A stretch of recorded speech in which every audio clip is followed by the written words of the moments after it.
a very long day, but we are finally down to our 6th and final Swiss round of the first day of the DreamHack Montreal Hearthstone Grand Prix. My name is Cora, and joining me on the desk is Lorinda. Lorinda, you came across an ocean all the way from England to get here. It's been a long one, but I know that you love Hearthstone more than just about anybody. Are you having a fantastic time so far? I'm having a fantastic time, and the results are not letting us down. For the large part, the name players are getting the wins in the books. And already, even at this early stage, we can say that some of the good players are going to be in the top 16. Some of the known, the name players, the notables, whatever words you like to use about them, they're going to be in the top 16 tomorrow. We don't know which ones yet, of course. And there's still one or two other players hanging around who we don't know much about. There absolutely are. We've actually got our match for this round is going to be between two players that we really don't know much about. Normally, we like to try and feature players who are well-known, well-liked by the community, but these are two of the 4, 5, and 0 players. So they have earned their spot in the spotlight for sure. Noxious, are you excited to get back in to the 6th and final round? Yeah, I mean, honestly, I feel like we've had a pretty good streak of games today. There's been more diversity than I had mostly anticipated. I thought people would settle on one single lineup. The only thing that we've seen a lot of really was Pirate Warrior and Prix. The rest seem to be going in a bit of different places. Yeah, there's good variety. I'm surprised, but I'm very happy about it because variety is the spice of life. Let's take a look at our standings after the 5th round of Swiss, going into this 6th and final round of day number 1. All right, so your 5 and O's, Walaoumpa, Terrence M, Iniesta, and Coachtwisted. So our match will be between Walaoumpa and Coachtwisted. And then, of course, we saw Iniesta in the last round, and Terrence is just absolutely tearing it up, doing very, very well.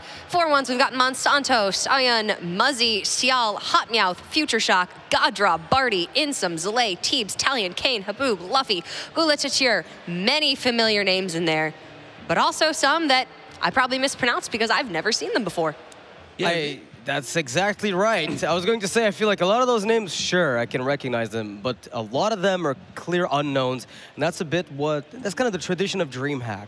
Yes, where the pros and the keen amateurs get to mingle, and the keen amateurs sometimes come out on top. The pros usually come out on top, but then we have the Valencias where the top 8, 7 of them were amateur players.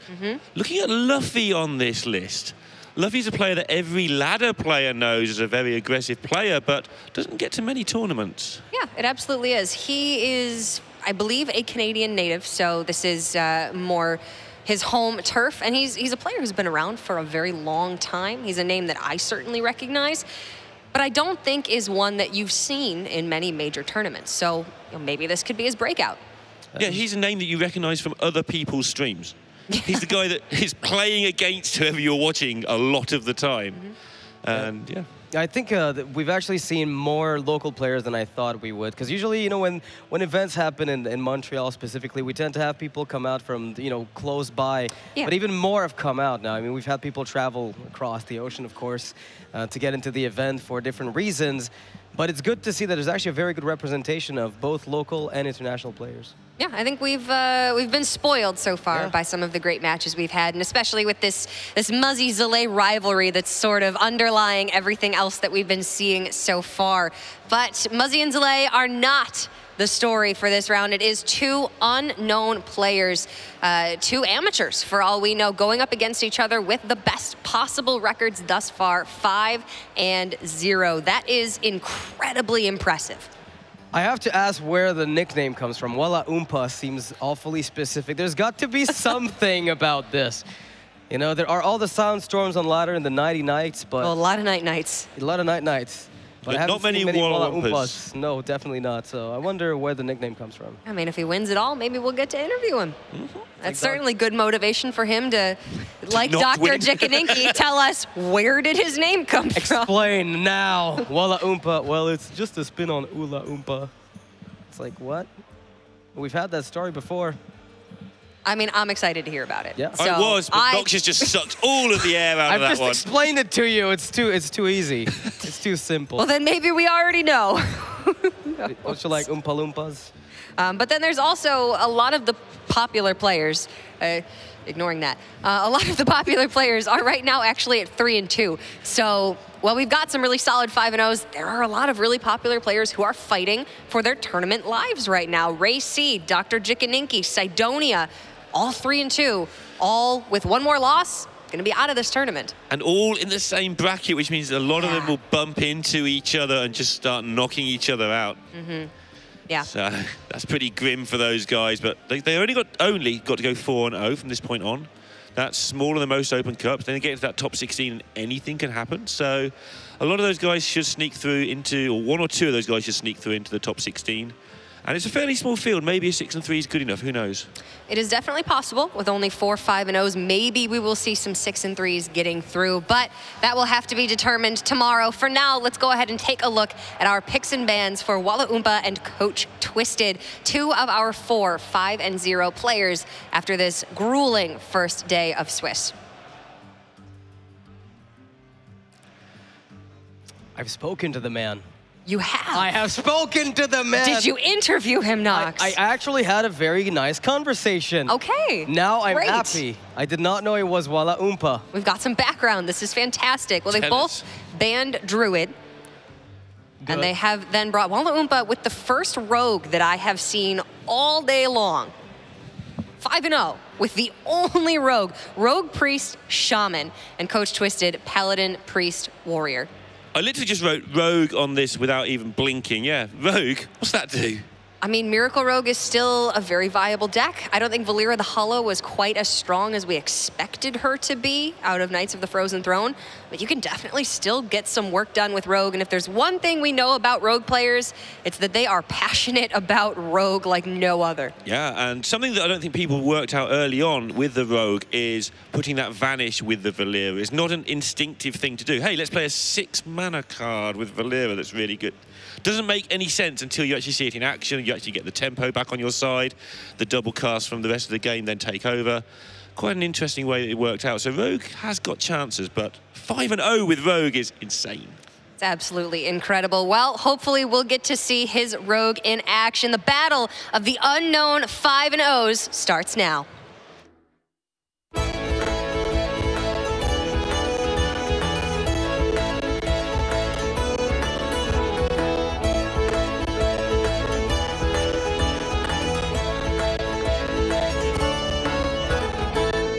All right, Walaumpa's coming up against Coachtwisted, 2 players that we don't know about, both 5-0, so at the top of the food chain in the Swiss so far. Now, there's an ongoing saying that says if you're doing well in the Swiss, you're going to get crushed in the top 16. I'm not sure how true that usually holds, but they're very close to making it. So. I know that Harry Seldon in Valencia broke that trend. He won the Swiss and then won the tournament. There we went go. Straight through. So that trend is well and truly busted at DreamHacks now. Whether it was true or not before that, I'm not so sure, but definitely a reason to not panic if you do win the Swiss. Yeah, I mean, we had Terrence at some point who ended up going through and then falling in the finals, which was a little bit sad for him at that point. That being said, the game is ready. Let's jump right into it. We've got Walaoumpa versus Coachtwisted. You're a fan of that name, aren't you? I just love it. It's hard not to like it, honestly. I mean, I just love it. And Walaoumpa is playing Prince Killeset, Stonehill Defender Rogue. Obviously. I need a moment here. Are we looking at some form of mill rogue? Oh, we might be. But Prince Killeset is obviously a bit more of an aggressive card. It's worth so much mana over the course of the game, that card, if you get it in your opening hand. Well, that's the point. It makes your taunts a little bit more impactful if you have them in the deck. Yeah, you might be right. It'd be interesting to see how it Saturday goes. Chain Gang. This is spicy. I'm liking this. Yeah, just don't show me an auctioneer. I just want to see something different. And we've seen a lot of elemental rogue, by the way. You know, Tark Reapers have made their way into rogue. Prince Killeset, of course, being amazing there when you can get the elemental package to tempo out opponents. The very difficult part of playing a rogue deck nowadays seems to be that, well, you hardly ever are able to get to the point where the tempo wins you the game. So in tournaments, it's ever more so true because Pirate Warrior just feasts on you, quite literally. You have no way to recover health. I think this is the best of the princes as well, by a long way. It's not consistent enough by virtue of being legendary, and you need it so early in the game. Most good legendaries that are game-defining, you don't need till turn 6 or 7. Needing on turn 2 is really a downside, but when you do play it on 2, it's an insane card. It just ruins games for your opponent. And Walaoumpa picks up the Swashbuckler, could have played the South Sea deckhand, so did not technically need it, and will get his own patches to be able to deny this board, maintain board. This is the power of Prince Keleseth. Yeah, just absolutely ridiculous with patches. 2 2s, these are normally 1 1s. It doesn't sound like much until you realize it's just cleared up the board. And it's left behind at the end of the day to be used with a dagger to clean up a 3-3, let's say. Now, Coachtwisted at least picked up a pirate to combine with this and is going to proceed to do what Rogue suffers the most again, which is phase damage. There's really no way for them to mitigate it. So, do you feel that with Walaoumpa opening with Rogue, he still feels this is his weakest deck? Just trying to get 1 win under the belt with it. It's not really a counter deck. He just wants to open with it, see what's going on. Most people try to take the deck they sweep with very often, which is stuff like Pirate Warrior. Once it takes out, let's say, a matchup it doesn't like. Yeah. We've noticed a lot of that happening. What an interesting spot. You have the little 1-1s with Taunt that will do way too much work. They really will in this spot. They're not spreading plagues. They actually come out no matter how much different you've already got in play. That's one of the advantages of the Protect the King, of course. The disadvantage is they're 1-1s, not 1-5s, and you don't get them out on turn 3. And they don't charge like Unleash the Hounds. That being said, it's still soaked up a ton of damage just looking at this already. The Rogue would be on 13. Turns out they're a little bit higher than that. And if armor gain can be found in this somehow, that's another way to buy some health, but... Yeah, I mean, he's gone with the taunt plan. Rogue does suffer from not having any healing and usually not having any taunt, but plenty of taunt in this. And it looks like it's just a tempo-y Rogue, but there's all sorts of options available here. I mean, I like what I'm seeing. It's very odd. If he picks up another 1-drop, he can use the Vile Spine Slayer. Backstab is usable as well. Stonehill Defender can buy 1 turn if there's no answer. Cobalt, Scalebane. He's going to try to discover a cheap taunt here, no doubt. And he picks one up. Okay. Okay, there's no way. This is beautiful. You're loving this, aren't you? He is 5-0. Yeah, with... in the Swiss. Cards Rogue. Okay, also known as Arena Rogue in some circles. Auto-complete Rogue if you're in a rude mood. But he's 5-0, I can't be rude. This is nice. I am loving this. Okay, so 2 cost card and we've got the Vile Spine Slayer going. That's the play. Yeah, looks like it. Just got to do some numbers to see if he can actually just straight up win the game. It doesn't seem to me that he can. I don't think he can, but it's always worth double checking, especially when you're 5-0. You can see the demeanor of these 2 guys versus some of the other players who haven't played on stream before. They're both a little nervous, and they're rightly so. If you're not nervous, why are you here? Like, if you don't get excited playing the game in front of 20,000 people or whatever it is, why are you even here? Okay, so we're going to opt to trade 2 minions here into the Frothing Berserker instead of using our face, given that the weapon that's set up right now already deals 4. That's a very good draw here for Coachtwisted. Walaoumpa, though, with a Shadowcaster Vile Spine Slayer combo, will have no problem answering this board, and he is possibly stabilizing against anything but Leroy Jenkins for at least 1 full turn. Gonna get another card potentially as well. 5, 6, 7, 8. That is how numbers work. Public Defender? Okay, it's not too bad. With the Bloodsail Cultist, you can make this work. Yeah? It's just insane. And Coachtwisted is on Leroy Jenkins' draw right now. Right. This is it. Like, Leroy Jenkins, or you're mostly out. Yeah, it's pretty close. He might get 1 extra draw at it, actually. Arcanite Reaper. We're just both going quiet to work out what's going to be picked up here, because it could be anything. Okay, I understand that. This is definitely a tempo-y card. You tend to see a lot of that. And we've got the Bloodsail Cultist also being enabled if you want the Fiery War Axe to be played. Gives you a really big weapon to close out the game early. Yeah, he just needs to make sure he sets up this 2-turn lethal through 21 damage, including the second part of armor. Just taking his time to add everything up, and then add it up, and then add it up again. You're 5-0 at DreamHack. You can make mistakes at this time. He is just making sure he can get that number out there. All right, that's the first part. Don't die. So he's opting to trade away the higher attack minion rather than the 2 smaller ones because he values the pirate. But he could have just played the pirates first, I believe. Well, he's just going to get himself an extra array of Fireflies. This is just such a beautiful way. So, again, Arcanite Reaper, Leroy Jenkins, Mortal Strike in a Fringe universe. Yeah, the card that used to exist that no longer seems to see much play. One of lethal. And the best part about all of this is its last hero standing, and we get another look at this deck. And we get to see the Rogue again. What a beautiful day.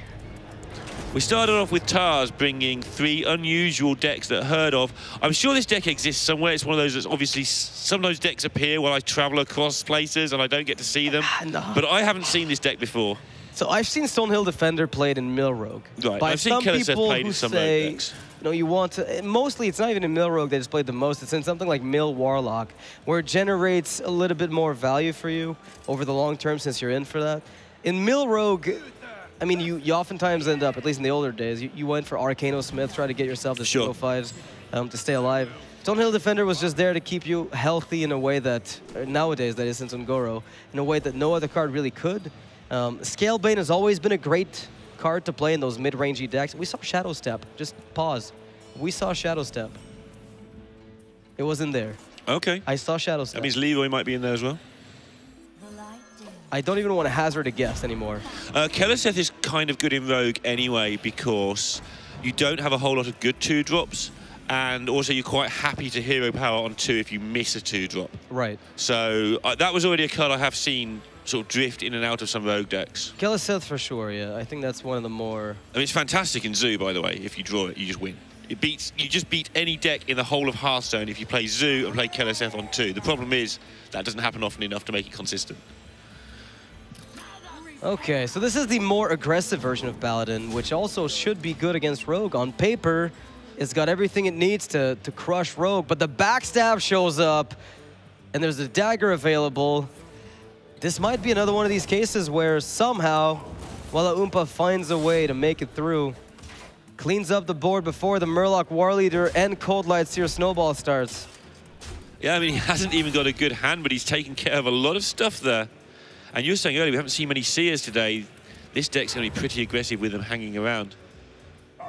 It's the only real explanation is the deck is more on the aggro side and is cutting some of that Bone Mare goodness at the top end.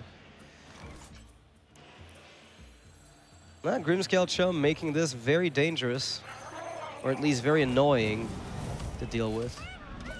Yeah, buffing has become a really important part of Hearthstone in general. It's good to see it. It just makes every game that little bit different, depending on what gets buffed, how it gets buffed. You've still got the intrinsic abilities of the cards, but now you have to actually play them slightly differently each time.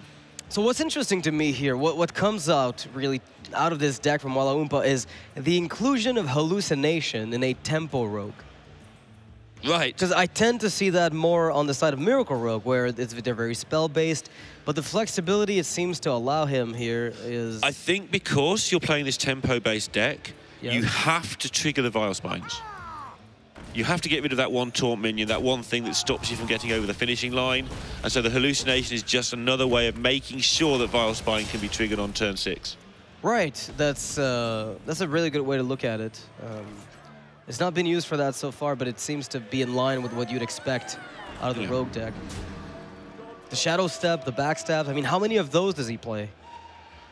Yeah, you wouldn't have thought it'd be full complement. We haven't seen an Eviscerate yet. That's got to be 2 of, right? Because that's just face damage in your tempo deck. Well, we've seen a lot of tempo decks cut the Eviscerates because Keleseth's in there. You can't have them. So you end up having to just cut out the... Yeah, that's a fair point. You can't have them and you haven't got them, of course. Yeah. Like, you want them, but you can't afford it. And also, you want to play minions with your Keleseth anyway, even if Eviscerate costs not 2, which is the reason you can't have them. All right, Coachtwisted now in the driver's seat. We are finally seeing Walaumpa's deck kind of keel over as it's unable to fight for the board. But there's the Cobalt Scalebane, not finding a buff target, but regardless, still challenging what's on the board. And that's a scary thought. Yeah, has lost the board pretty hard now, but does have a turn or two, and we don't know what box of tricks there is still to come. Literally anything. Literally anything. Literally. A little bit shy in terms of mana. He's looking at this thinking, oh, I could Vile Spine now without the combo, Shadow Step it to reduce its cost to 3, that I can get the 3 immediately afterwards, but that is largely undoable. He'd need 8 mana to go Vile Spine into Shadow Step. You know what this deck is like? It's like the old Jade Rogues with all the Battle Cry effects and the Jade, but he's taken out the Jades and just gone for more utility. Sure. It's kind of in that, without, because the Jade Rogue, you used to have to sort of force the issue a bit, and it was always a little bit, ugh. This is just going, you know what, that shell works. Let's just put good cards in instead of the Jades. That's where you end up with this. Yeah, that's what it looks like, the more you mention it, actually. You're right, like no Jade Swarmers, no Shurikens. We're taking out some of the stuff we didn't like, putting in Keleseth and more minions instead. And everything has a really relevant battle cry, and so your Shadow Steps are fantastic. You copy them with Shadowcaster, so that has another recursive angle. I would be amazed if there's not an Edwin hanging around in here somewhere, because that could just be insane with all this stuff going on. It's difficult with the low amount of spells that you're holding in the deck. Since it only needs to be a 6/6 though to be fine. Sure. It doesn't need to be a 12/12 or 20/20 or something. Firefly, Edwin. Shadowcaster, Edwin again. That seems good. Stuff, Shadow Step, Edwin. I mean, there's stuff going on there.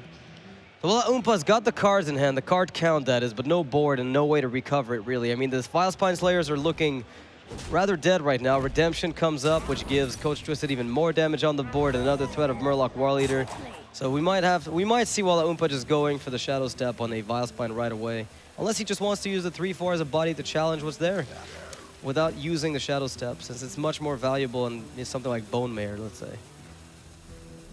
That's a tough one.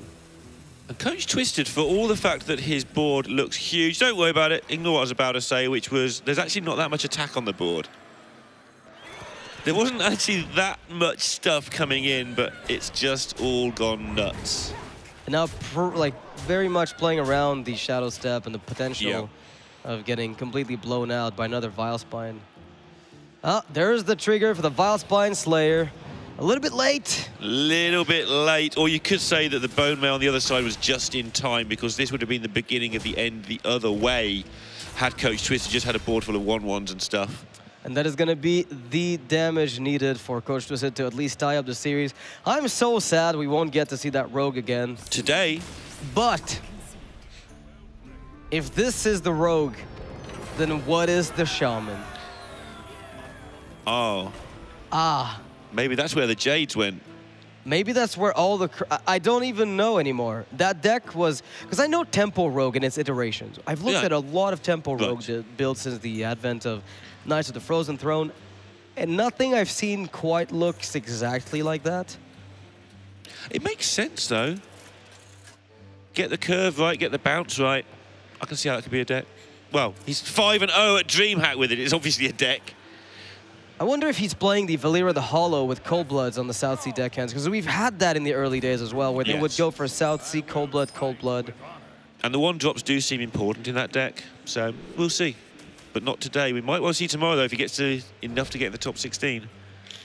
Well, Coachtwisted pitching the Grimscale Chum does not value it, it seems, against the Shaman, as it is weak to certain things. I don't necessarily know if pitching an extra 1-drop that could buff your Murlocs in hand and make your Valfen Inquisitor a 2/4 is something you throw. But maybe this is a very early board battle in almost all, assuming that everything else is normal and the Rogue was just his own thing, or something maybe we missed in transit, you know, that came out yesterday. It does look like this is just going to be a normal standard of Volby Shaman. And then you just got to talk about, is there a Thrall, which there should be? Is there a 4-drop, like a Chain Gang or something like that hanging around in there? Well, there is a Hex already. That's not a 4-drop yet. Well done. I can't argue that point. And there is indeed a Hex, the point being there's not usually a Hex in this deck. We're going to make 2-drops. What is that? Is that... Wait, Jade Swarmer? It certainly looks like Jade Swarmer on that middle of the board there. It does, which is fantastic if it is, because it's just going to buff this Aya. And I think the better part is his minions were actually 3/2s this time instead of just being absolute air, which they could have easily been. Yeah, we've seen a lot of 3-2s. Actually, the one earlier today, we saw someone buff 4 minions. They got 2 3-2s, a 0-3 and a 0-5 out of theirs.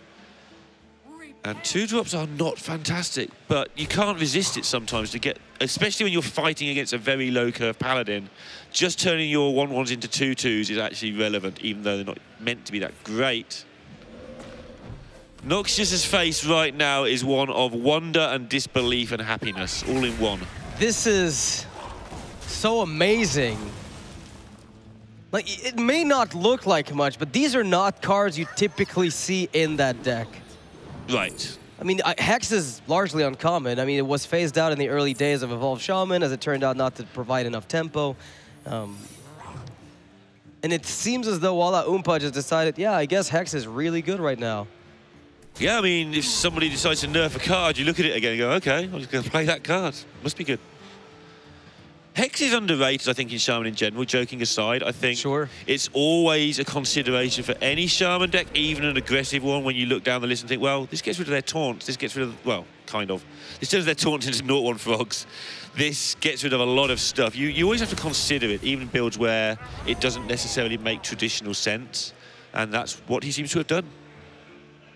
This is actually a really similar deck to the Rogue deck so far. It's very much just a different class with the same idea. Yeah. With the Evolve being, of course, where things get really powerful for yes. them. So those are still the swing turns you're looking out for as the Shaman player. And now Coachtwisted finally getting on the board. And something as a... I'm going to take the leap and say he's an amateur player or strong casual, however you want to word that. Sometimes you don't have the time to learn multiple archetypes and multiple things to play a tournament like this. You need to know 4 decks really well. So playing decks that are similar to each other is actually a very valid strategy if you're not a top pro player. Yeah, because you can use your knowledge from one and translate it very easily to the other. Even if it means playing a slightly weaker deck, you actually end up playing it better than if you played a stronger deck because you know what you're doing. And also, it disorientates your opponents. I mean, you don't expect this Hex to come in a minute. There's no way Coachtwisted is going to play around Hex. It's not going to happen. He thinks this is a normal Evolve deck up to this point. I mean, to be fair, though, the Evolve messes you up so much more than Hex on its own very often that you don't really have to account for it if you're in this situation as Coachtwisted. But a lot of the cards in his deck are hardly even usable anymore, just based on the way this is going. Showing that turn 2, turn 3 Evolve, by the way, was a very strong call. It has helped him get control of this board. It's a very low curve Paladin. And the Shaman has fought it toe-to-toe with what is effectively a 3-mana game when you turn 1-drops into 2-drops. Kind of. It's 3-mana game, but it's not all well used. Not all, exactly, yeah. You're actually fighting him on his territory. And if you get out of it, then suddenly you actually race ahead. We see the Bone Mare in Coachtwisted's hand right now, which indicates that he still has left room in the deck for a little bit more of the later game cards, despite the fact that he's playing double Cold Light Seer. So he's maybe abandoned some of the Spikeridge Steed. Yeah. I'm going to go there and say that he's probably substituted those for more of the aggressive early game with Chum and Grimscale Oracle. Extremely aggressive. I'm just looking at this deck from Walaoumpa, and it is just the Rogue deck again. It's doing it the same thing. Kill your stuff, get control, make big things, hit you. Kind of what the game's about, really. And it's working out beautifully right now. The Murlocs are not able to get anything done. And you say it's working out beautifully. He's 5-0. It doesn't get better than day. This. Right. It's been working beautifully all day long. I feel like people did not anticipate the Murloc aggro Paladin from Coachtwisted either. That might have done a number on them.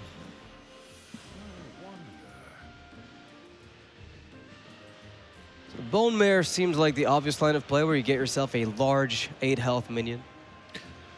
So Walaoumpa, we're being told, actually is a very high-level pro in a different card game. And what would that be? Do we know? We do. Okay. So he's just a card game professional. Yeah, so he understands what is going on a lot more than we've been giving him credit for anyway.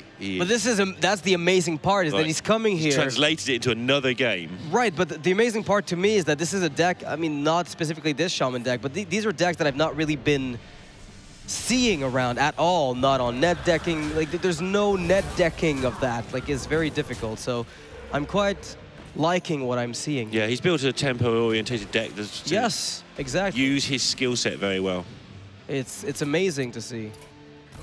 And Coachtwisted is going to have to scoop it up to Walaoumpa, who takes it again with the Shaman. Again, I think the crucial moment in that game, if we had to really boil it down, was that decision to evolve 1-drops into 2-drops. Yes. Which can be extremely hit or miss, and it was a gamble to take there. But on average, it gains you mana. Like, you gain 3 mana's worth of cards, and then you lose a bit because 2-drops are awful. On average, you have to take a little bit off for the average, but you're still gaining maybe 2 mana for your 1. Or 1.5 extra, so you're still getting a new innovate. That's not, when you put it that way, it's selling me on the concept. Yeah, it's not the worst thing, and you've got to get in it, and it's getting it at a time of the game that you need it, which is when you're fighting those early 1-drops. It's kind of Mark of the Lotus. Mark of the Lotus, sure. I think Darek's mentioned it that way before as well. It's kind of Mark of the Lotus, yeah. Which is fine in that situation. And he finds himself on the edge of going to 6-0. And Walaoumpa here with the opener. For the card draw, Manatide Totem, this could be a long game. He's looking to just put a bunch of stuff on the board as early as possible before Coachtwisted can answer it. He threw back the Blood Cell to bring out Patches, as that tends not to have enough health to survive much of anything. Ah, here we go. Nice low curve here for the Shaman. Obviously, Priest is just going to be a normal Priest deck, and Kazakus will help him out a lot here. Does need to be looking for that AoE once the Kazakus comes down. One of the most important things against the Shaman is that you never let them build a board. And this is actually what Priest has been good at denying. Whether we're talking about Big Priest or this type of Priest, Shaman just does not usually like the matchup. Yeah, and this is one of the reasons that Shaman's sort of not been phased out entirely in this tournament, but you've got to be careful if you're playing Shaman in this tournament with all the Priests about. Doomsayer looks like it's going to be the play of choice, but the Hex is right there. I feel like Shaman isn't totally toothless against Priest, to be honest, though. It can keep making minions and get the evolves off, especially if you've got a Thrall in your deck, which obviously this looks like it doesn't. That was interesting. He chose to let the Doomsayer die, which means it can be revived with Kazakus instead of it being a frog. Sure, he didn't get any tempo by hexing it, as all he kept alive was a 1-2 and a 1-1. So he was banking on there not being a 4-drop in Coachtwisted's deck to be played so that he would maintain tempo. Interesting, okay. Well, these hexes may find better targets later on, perhaps. I quite struggle to see when, though. Yeah. But saving them for a rainy day. Oh, that's a backbreaker. Shadow Word Horror can take care of all the totems, most of the small attack minions, assuming Walaoumpa even gets to the point where he's built a board. Yeah, it's going to be hard for him to get through this multiple times. Obviously, with the Bone Mare situation, things will be interesting, especially as Coachtwisted has not yet picked up Anduin, which is obviously important in this match, or for that situation at least. And Bone Mare with coin next turn could begin to at least give to Coachtwisted some sort of problems. At the moment, he's had it all his own way in this game. And he will continue to do so for some time. I don't have enough mana. You don't have enough mana, buddy. Yeah, you did enough. We've all done it. I mean, you do it by habit. It's just, oh, I need to draw cards. Let me try to drag this card. If it's going to work, great. If it doesn't work, oh, too bad. All right, so that's another bad play. You've got, that's not a bad play. You've got the Jade Lightning available later on if you want to start making bigger and bigger things. Bone Mare seems great as you're making a 4/6, which does not die easily to Priest's arsenal on average. And we've been talking all day about how getting your Bone Mare to be used before turn 8 happens, so it dodges the Anduin, and making something of a naught attack, even you say, doesn't even get killed by Anduin when it does come down. Yeah, that's something to consider. What's the potion that he got? He clicked them so fast, I missed out on the abilities. Yeah, I saw Resurrection as a potential, but I don't believe he would have necessarily picked it unless he absolutely wanted the Doomsayer back. So Coachtwisted just going about the normal Priest plan of setting up Raza, getting ready for Anduin later. And Walaoumpa is going to use one of those hexes now, presumably. Oh, okay, he's just going to go for even more tempo, actually. I think that's the way to win, is you just set up the bigger board that you can. As long as they can't clear it, you're good to go. So you're extremely vulnerable to Dragonfire Potion, not so much when you've actually decided to give up on your early board states. He is still holding on 2 hexes. And you're not vulnerable to many other cards, although I think there's time here for Coachtwisted to steal this Mana Tide and start drawing through, but it'll be a bit tight if he goes that route. Well, there's the Pint-Sized Potion Shadow Word Horror that just came up, but that wasn't there prior. But that's something to think about. Oh, he's got the AoE plus spot removal. Right. So that's going to be just a Thalnos board clear. Make your own Dragonfire How about we throw that face, since we're dealing 5 to it anyway? Yeah? Okay, never mind. We don't have to. If you don't want to, you don't have to. Okay. Anduin kills you anyway. I believe he thought it was only deal 6 damage to a minion, and so naturally just dragged it to something. And double Primal Fin Totem, that is the fastest way to rebuild a board when there's no Shadow Word Horror. Yeah, this board is not going to face a very fun end. And your point about the Hex earlier on and the Doomsayer, those hexes are still in hand. Limerud finds some card draw, not really the most impactful thing we saw earlier, the decision to get a second copy of Shadow Word Horror. A great bunch of nothing happening. This Evolve's going to have to do tremendous work. Anything useful is going to come from it. And this is just not the same deck he was playing last game. Last game he had a smattering of removal and a whole bunch of huge minions. This is just all removal. Well, this is what happens when you fall behind on the board early on, right? Which kind of points to the importance of using those hexes as tempo tools if you're going to be up against a priest and you need to seize the board no matter what. The draw hasn't been really lining up too well for Walaoumpa. I mean, double Devolve, double Hex, those are not really the things you want. And now he finds the patches. Now he finds the patches. Burgundy Bully, very good tech for Anduin. Yeah, this one is looking grim. It's not quite over, but it is looking grim. You gave him a Radiant Elemental Devolve, not like this. That's just not fair. That is not what I paid you to do. Sometimes you just can't get the stuff. Oh yeah, this is dreadful. Have at it. Throw any combination of cards onto this board, coach. Just keep pointing things at your own minions until your opponent concedes. That's the best play here. It's hard to find a path to death here. The worst that could happen is you're offering your opponent a Doomsayer Devolve with the Dark Reaper. Yeah, even if you burn Anduin, I think you still win this game. Maybe it gets awkward at that point, actually. But you might be close enough. So if you Devolve again, you can get yourself a sweet Doomsayer from Dark Reaper. That's obvious. That's the obvious line. The obvious line in Desperateville. Here he goes. Not quite. Not quite the Doomsayer. And now we're going to hex over the Devolved minions. Never feels good. Those hexes kind of ineffective in the spot. And Walaoumpa basically waiting for Doppelgangster to bail him out. If we have to basically, to summarize where he's going with this hand. Right.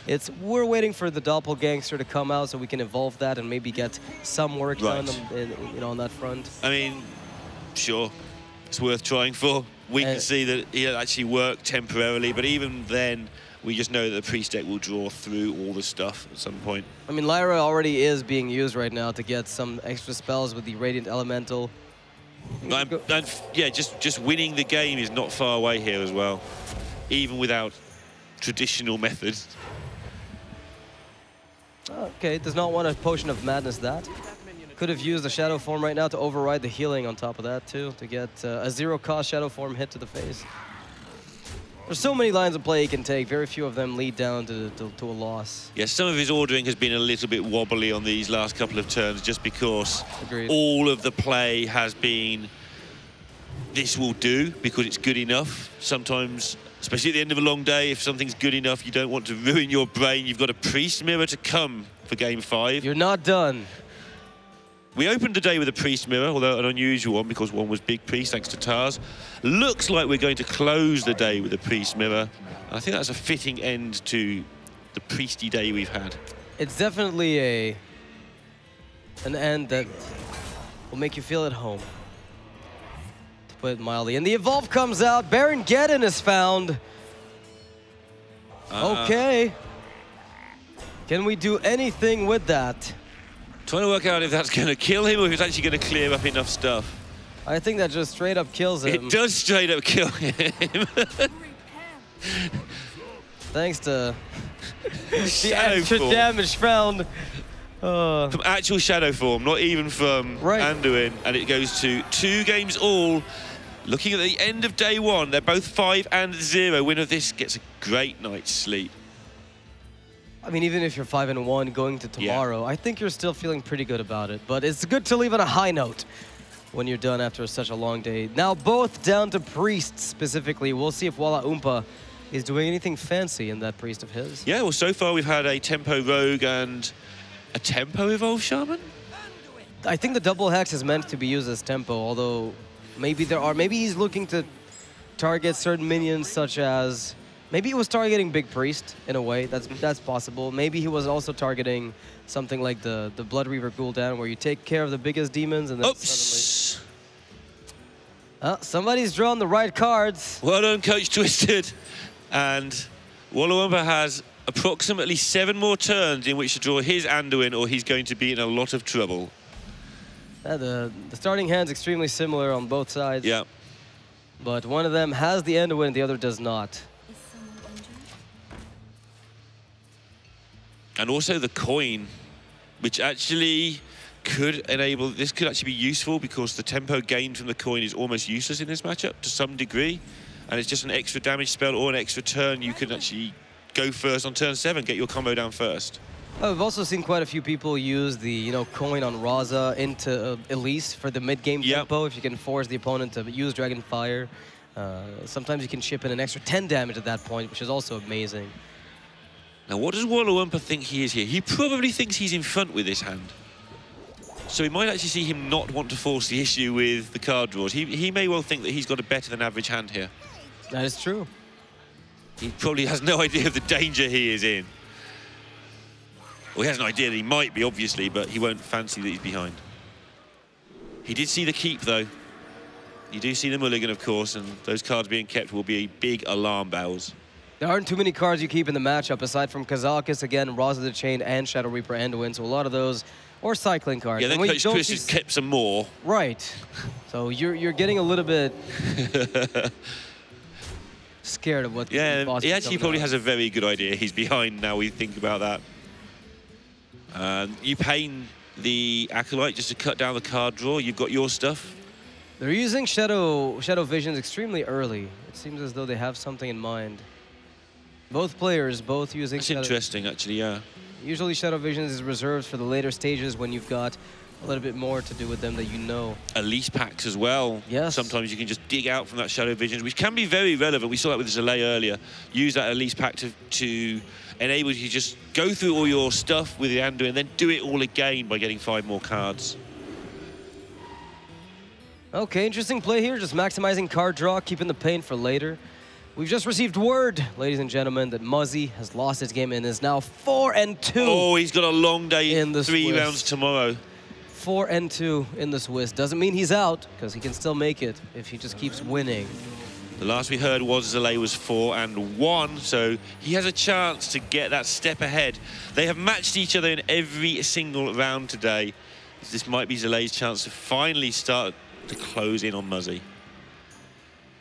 So what is Coachtwisted fetching? Shadow, it's probably going to be a Dragon Fire Potion if I'm looking at this, or he's already looking for cheap spells to use, but in that case, I think keeping Shadow Vision. I think you take Holy Smite here, given the hand you have.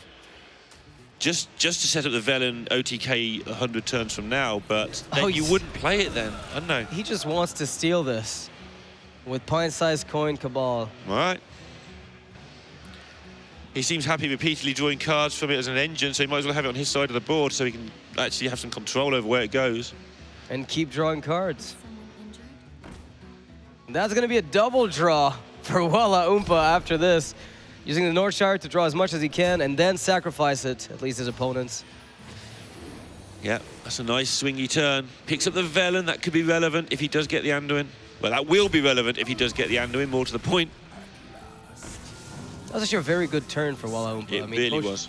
Aren't too many things you want a Potion of Madness, because in the matchup, what people tend to do is they know you've got Potion of Madness. They know that you have access to Cabal Shadow Priest, so they always end up waiting for Blood Mage Downloads until they Spirit Lash or Loot Hoarder very early in the game, or when they can sacrifice it right away. So you'll never really get Potion of Madness value that's obvious. So you have to try to find it where you can, and this is one of these spots where you can get extra draws without relying on Loot Hoarders and Blood Mage. And now it's up to Coachtwisted to kind of reverse that value, and Burgly Bully in his Priest.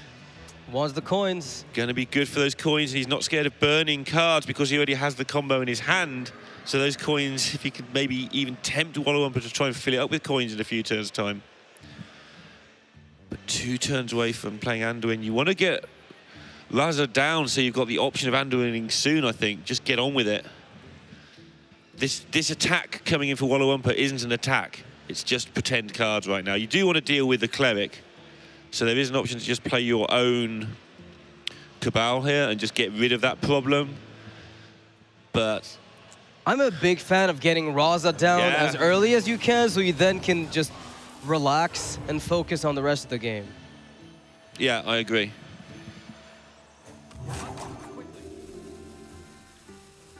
Leaving his minion out to die. Well, you don't want to give a card draw to the opponent, I believe, with the Northshire available. It's one of those kind of annoying. You've got it all set up, so yeah. Oh, so he's going to put it into Kazaka's trade range. He could have traded it away right away and simply tried to get the maximum damage that he could. Yeah, I think if you're... Yeah. Okay. So Elise is picked up by Walaoumpa. Again, another value card that's in the matchup, kind of behaves as a massive thought steal of sorts. In the amount of cards it generates for the cost. It gives you a 5/5 body, which is relevant at some point in the mid-game, like now. And later on can also translate into more cards to throw into Anduin. And sometimes even just cards that win you the game straight up on their own. They help you explore various places, yeah.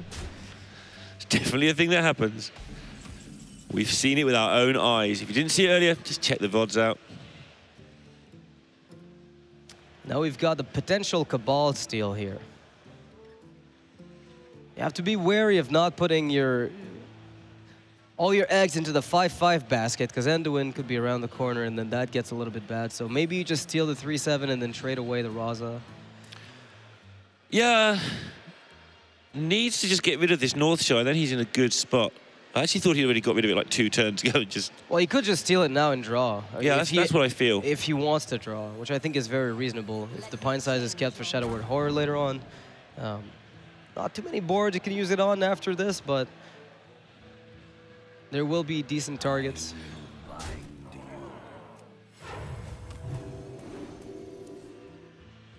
Well, that's a card. That's a card that I've actually seen. This is, yeah, I've seen it a little bit, but it's great to see it in a tournament deck here. Have you seen much of it in the tournaments? I only saw it this morning with Falcone. Okay. And basically the idea is you just get all the bananas, and it's just more firepower. It makes a lot of sense with Burgly Bully as well. You're just all in on the shoot you in the face plan. Yeah, and this is also not something that relies on your opponent giving it to you. You can you just get them. Do it yourself. DIY, deal damage. He's trying to mill essential cards, but little does he know, the essential cards are mostly just in the hand. The only thing you may be able to get is a Velen, assuming that is even in the deck to start with. I think it's interesting that I don't remember seeing such a dominant deck have so many different ways to build it. Normally the dominant deck really rapidly becomes these 30 cards plus or minus 2.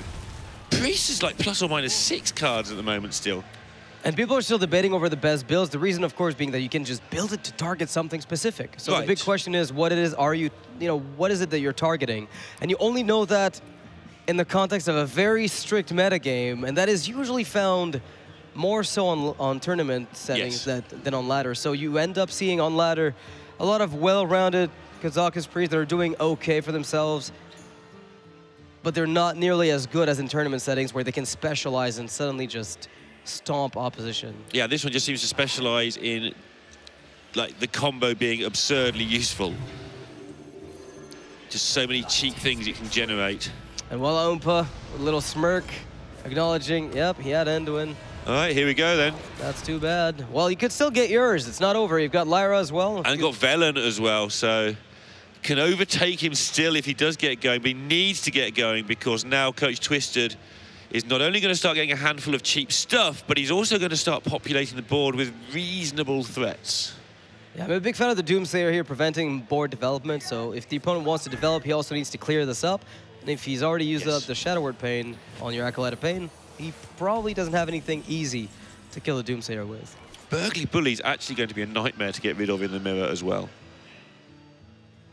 When it comes down, the thing that we're all going to do at some point. Just get on with your turtle, forgot to shoot you. It's like that time you forgot you had a full hand as Quest Rogue.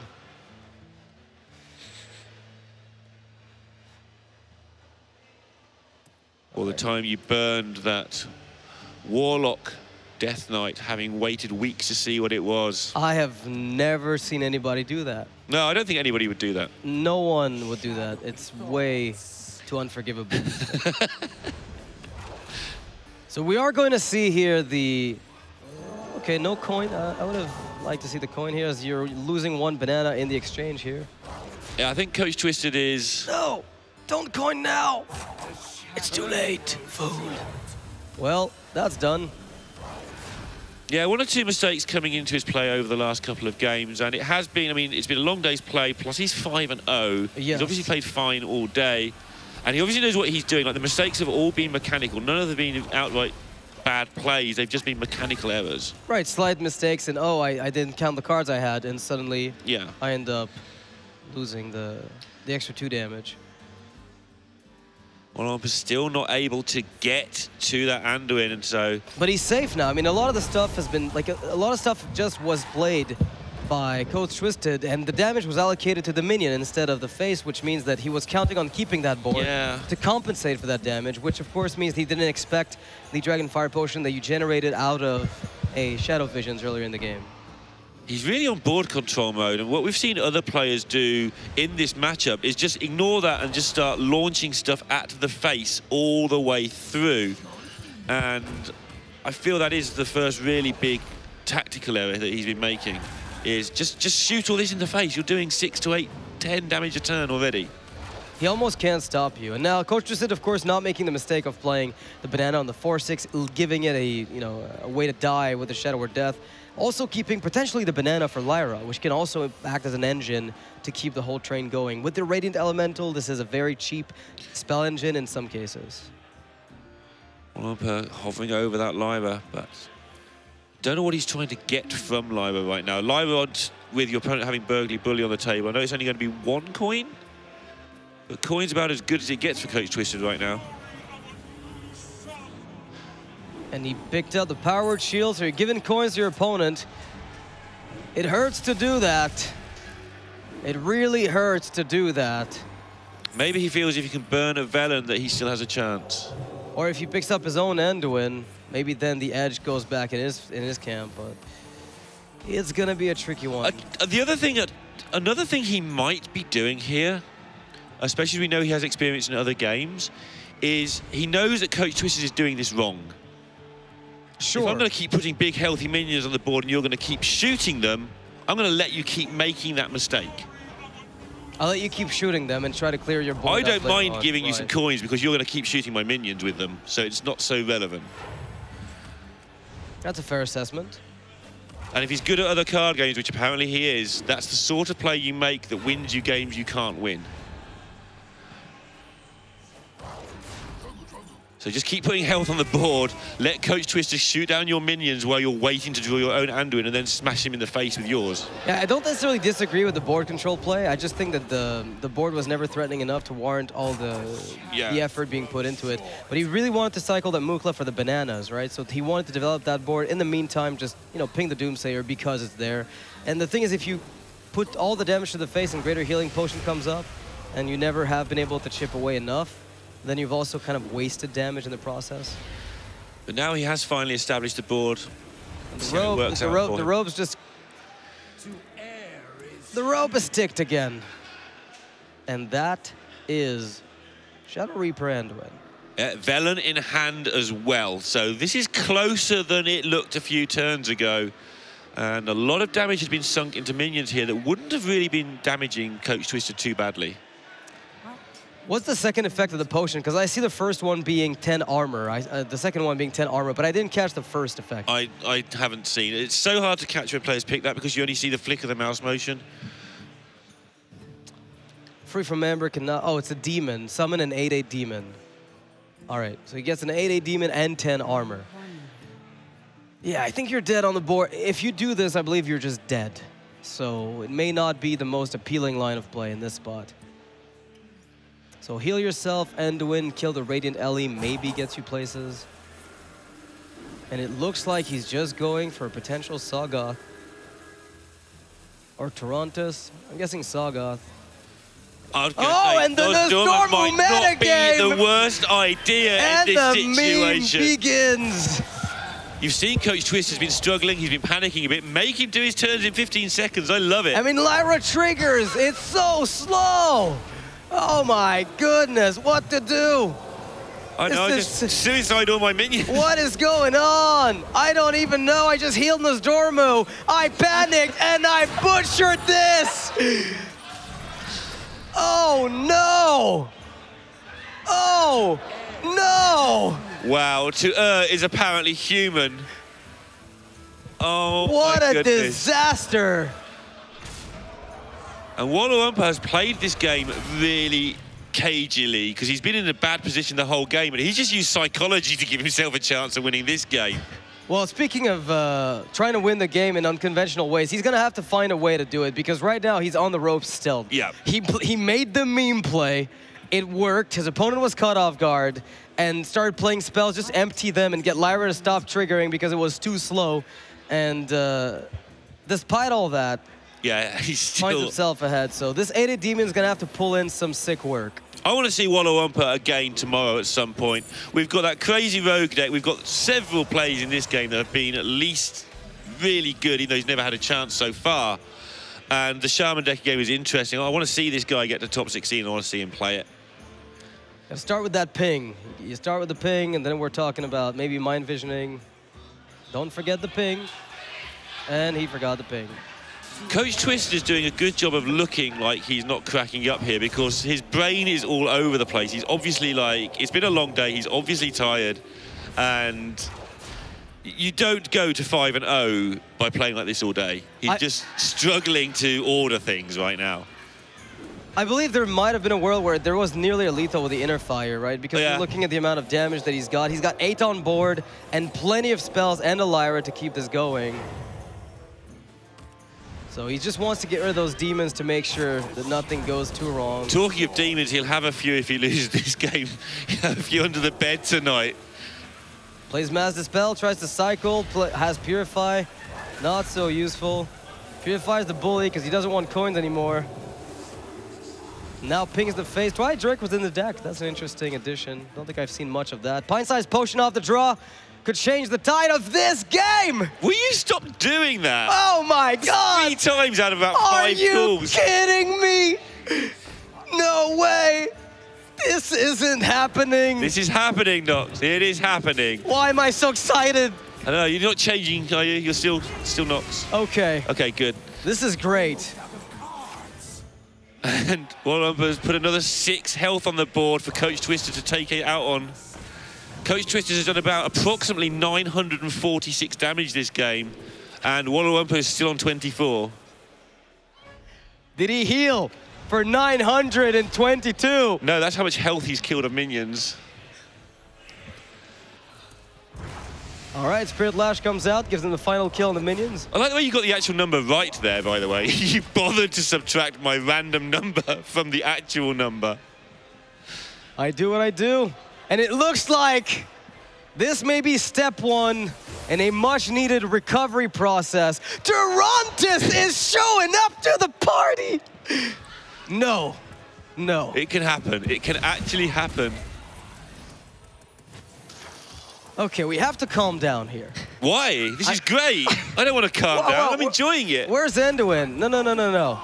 We can't have this. Oh, Prophet Velen. Does that change much, though? Because he's on the... He can't draw right now. Drawing is extremely dangerous. If you draw, it's extremely dangerous. I mean, you can't play Acolyte.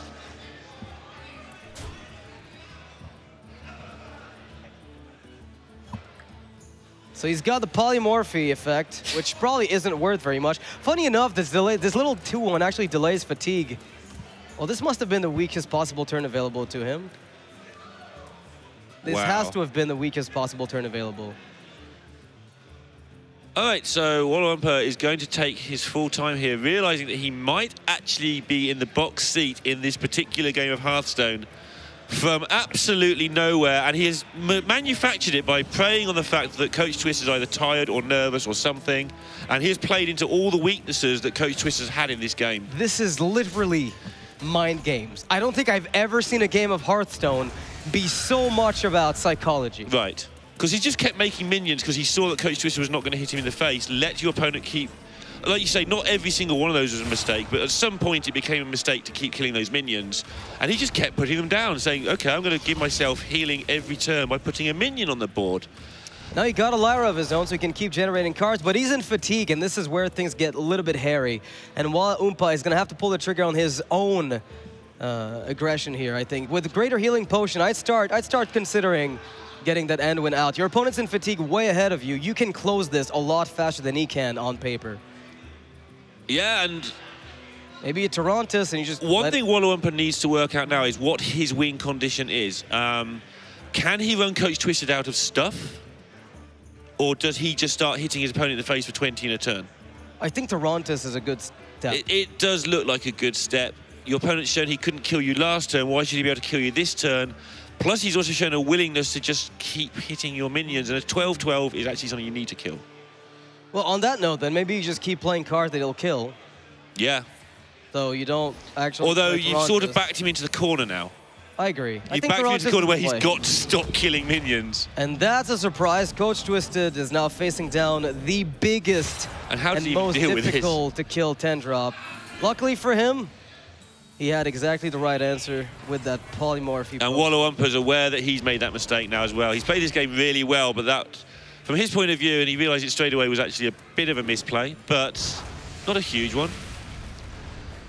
Definitely a bummer in this spot, because now you're looking at the card advantage that Coachtwisted is generating, and it's looking like, well, he's got pint-sized potions for days. It's looking like he's finally finding enough cards to maybe get that lethal together. It should be.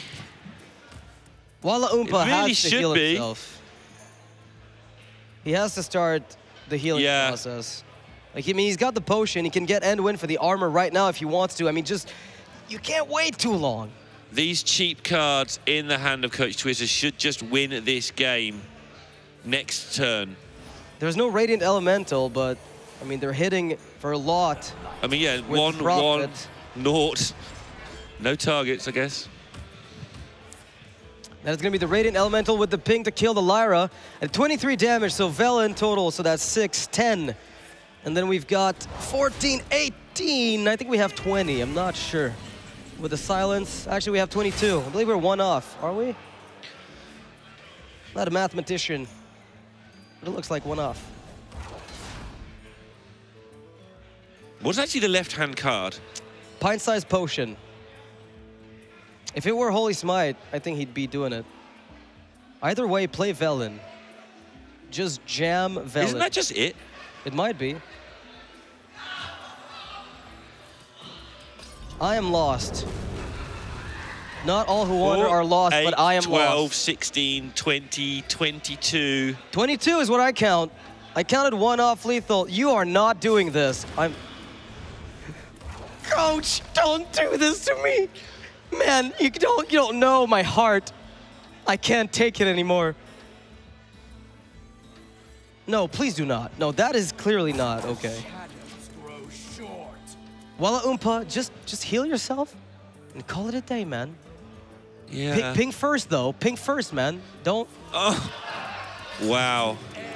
We're airing today. We are indeed airing. These people, by the way, are all tired beyond belief. And I believe the extent to which this game has been played tells you a lot about their current mental state. Coachtwisted is going to be trying to figure out if he can get a lethal, so he's going to calculate the Velen and realize he's going to be about 7 short of nailing it.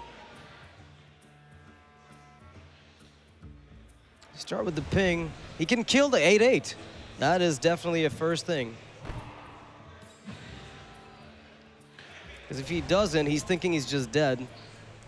Well, there's 3 possible targets on the board. Let's see which one he chooses. Okay, he's going face now. He's going for the Spirit Lash. Still not quite where you want to be. Apparently, I'm not sure why Velen wasn't played. The amount of damage he could have dealt with Velen just by hitting somebody with Velen, let alone all the multiplying through. Right. It seems like, I think he forgot about the amount of damage that he could push with it, because the hero power costs 0. Okay, this is suicide. He might silence it off, obviously. Okay, I'm literally lost. Let's see if Walaoumpa can run this back one for a touchdown.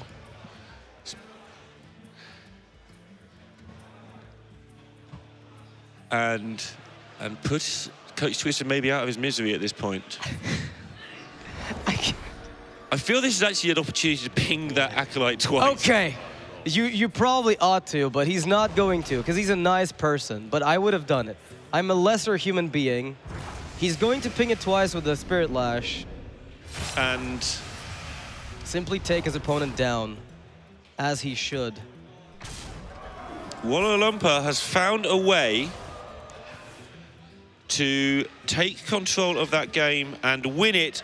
And Walaoumpa has gone to 6-0 using his own builds of Tempo Rogue, I think, and Shaman, and a Priest mirror that Coachtwisted. I said he might have demons under his bed if he doesn't win this tonight. I think they might be in the bed. Okay, guys, so the full phrase is, to err is human, to forgive divine. Something tells me Coachtwisted is going to need to find quite a bit of forgiveness within him to be able to get back up tomorrow and come back and perform hopefully better than what we just saw. I think this is a fantastic learning experience for everybody out there, that long days and tilt are very, very, very real. And they're more impactful than you think. Even when you think you've got a cool head going into a live tournament, if it's your first time attending, or at the very least, it's been a long time since you've done so, until you get those nerves under control and you really have a cool head all the way through, it can lead to that. Walaoumpa Pro in another game has seen that sort of thing before and taken advantage there. Like, you know what? The lineup from Walaoumpa was very interesting. I'm glad we may get to see it again because now he is 6-0 going into the second day of DreamHack with just 3 more Swiss rounds. An incredible feat for anybody, let alone somebody that is a relative newcomer to the tournament scene for Hearthstone specifically. And you know what? I will say, I think he played well that series. Of the 2 of them, I think Walaoumpa, there were some missteps in the end, some forgotten hero powers, but I do think that he did deserve to win that series. So happy to see him going 6-0. Coachtwisted still in a really fantastic position, actually, to make it to the top 16. If he can sort of dust off the cobwebs, come back in tomorrow refreshed, then he can certainly still, in his next 3 series, make the cut to the top 16. So I'm hoping that we get to see him again almost, and that he gets to redeem himself. Yeah, because that's clearly not his A game. No. We've seen players... You cannot make it this far by... I remember something Sottle said once about, you know, no matter who you are, I mean, Sottle's pretty much the hardest-nosed guy out there. And he said the first time he sat in one of those booths on a camera, even he was nervous. And, that's a guy who you wouldn't associate ever with being nervous about anything. So I don't think that was the A game. You don't go 5-0. No. With what we just saw, he's clearly got a better game than that, and hopefully he learns a lot from the experience, and next time out is fine. Yeah. I would hope we get to see some of his better showings tomorrow. But that is going to wrap things up for today, the very first day of DreamHack Montreal 2017. We had 6 Swiss rounds today, and tomorrow we're going to kick it off with 3 more Swiss rounds at 11 a.m. Eastern time, excuse me. And then we will, of course, make the cut to top 16 and start playing our way through that. So from all of us here at DreamHack Montreal Hearthstone Grand Prix, the casters, production, myself, of course, thank you so much for tuning in, and we'll see you tomorrow.